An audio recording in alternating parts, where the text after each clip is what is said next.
All right, guys, looks like we got Call of Duty is dropping the new gunsmithing, so let's go check this out, see what we think.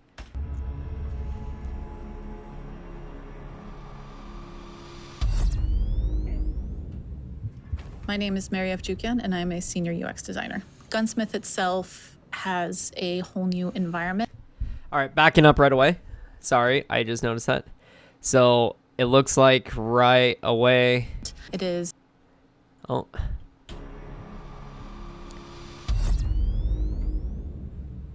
My name is Mary Evjukian, and I'm a senior UX designer. Okay, so right away you notice the multiplayer loadout, you notice kill streaks, and you notice vehicle customization. Looks like this is the main screen, right? This is your main screen of the multiplayer, so this is what you're gonna see. Vehicle customization, kind of promoting it a little bit heavier.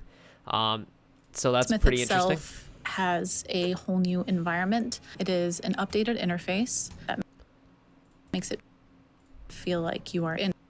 Sorry, guys. Looks like I see. Okay, so I'm just going off of looking and seeing what I can see. You guys can't see, but directly behind my camera, it looks like we got the field upgrade. But we have this thing that's called the tactical camera.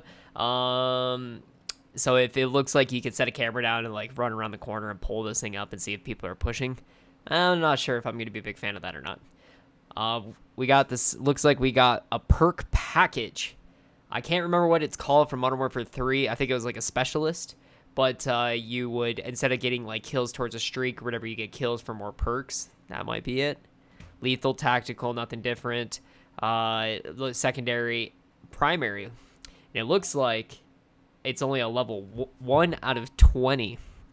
So if there's only 20 levels for that M4, that's going to be really interesting. It's going to be kind of nice because it'd be quite refreshing from the 70 levels that we would have to hit to in a max a gun gunsmithing out. space. My name is Ben Garnell, principal artist. They're going to see, first of all, the M4 platform and what you'll go. All right, so it looks like we got kind of the same layout, basic layout that we've had for the last couple titles. You got all around all of your attachments that you could have, except for looks like we only could do 5 like Modern Warfare. So that's actually kind of nice because the 10 attachments made the guns a little bit too easy. So I like the simpler. The simpler is nice. To notice is not only in this title are you able to change out the stock, optic, etc., but this time there's actually an extra slot, and that is for the receiver. You have a platform of weapons, which is a family of weapons. Once you get to a receiver unlock within your first weapon, that's when you unlock another weapon. And those modifications that you have already unlocked for the previous weapon now work on that weapon too. So you unlock a weapon by unlocking attachments that are shared with that same weapon. But then when you unlock that weapon, you can use that attachment on another weapon. So rather than just picking, that's actually pretty interesting, guys. That's a completely new. We've never seen that before, guys. We've never seen that before. So that's actually pretty interesting. I'm very curious to see how that works. So we don't have to go and level the M4 up from 1 to 20, move down to the M16, level it up from 1 to 20. You go and you unlock a certain attachment that coincides with another gun, you automatically unlock that other gun. You already have that attachment unlocked. You don't have to go and level it up again.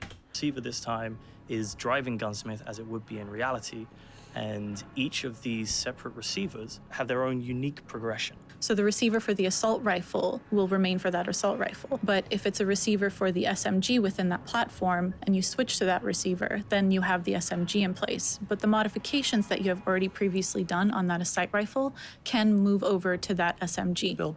Each of those shared attachments that you unlock is now cross-progressible and attachable onto another weapon in the same class. This takes away from the grind of having to unlock every single attachment on each weapon every time they want to level up a weapon.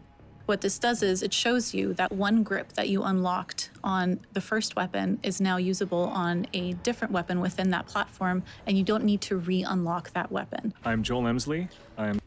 So in other words, I was right. That's actually really cool. I'm super excited. That's actually really nice. The studio art director. Simplifies a lot of things. We are introducing a system of how to develop or modify a blueprint like we've never done before. We wanted to create a weapon system that was visually consistent through and through.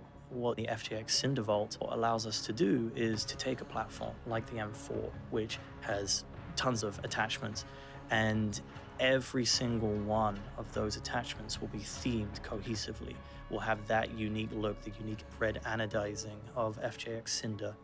My name is Yi Yang.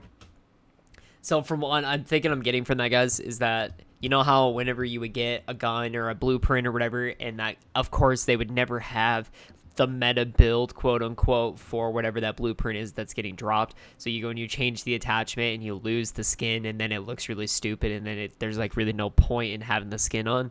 From what it sounded like, they made it so they're designing each individual attachment with whatever skin, and then like even if it's not the exact same skin to match it or whatever, you can go and essentially build this M quote unquote the M4 as an example. You could build it to be unique. If you get the blueprint for that FTX blueprint, you can go and you can tweak it a little bit if you want and change it, as long as, you know, if it falls inside the meta.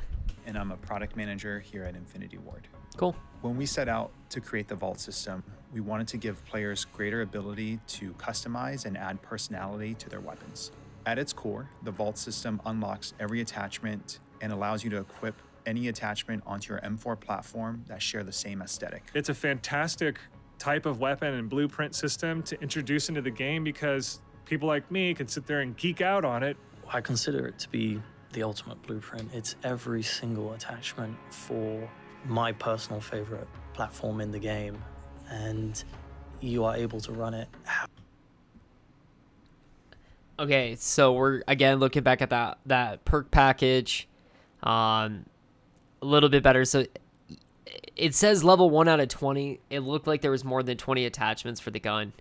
So we'll be interesting to see. It'll be curious to see what they're gonna do with blueprints regarding like down the road, right? If they're gonna be keeping that in mind for every single blueprint that they release on the store. However you like, and it's gonna match no matter what attachment suite you put on it. The goal was to produce something that players could play with and not break the visual. And Gunsmith overall just feels like a whole new experience. This is the game I've been waiting to make a long time. Pre-order now and get early access to the open beta. All right, guys. Well, that looks like that's it. Let me know what you guys think in the comments down below. What you guys think of the new gunsmithing. I think it's really nice, personally. It's going to be really refreshing. It's not kind of the same thing that we've been dealing with. It's something completely new, completely different. It looks a lot simpler. I mean, once we get used to how the new system works, it looks like it's a lot simpler. And right now, simpler is better for us. The more complicated these Call of Duties got, the more intense, and people didn't really care to want to like learn everything. So it's good, at least in my eyes. Let me know what you guys think down in the comments down below. Thank you guys. I greatly appreciate it. Take care.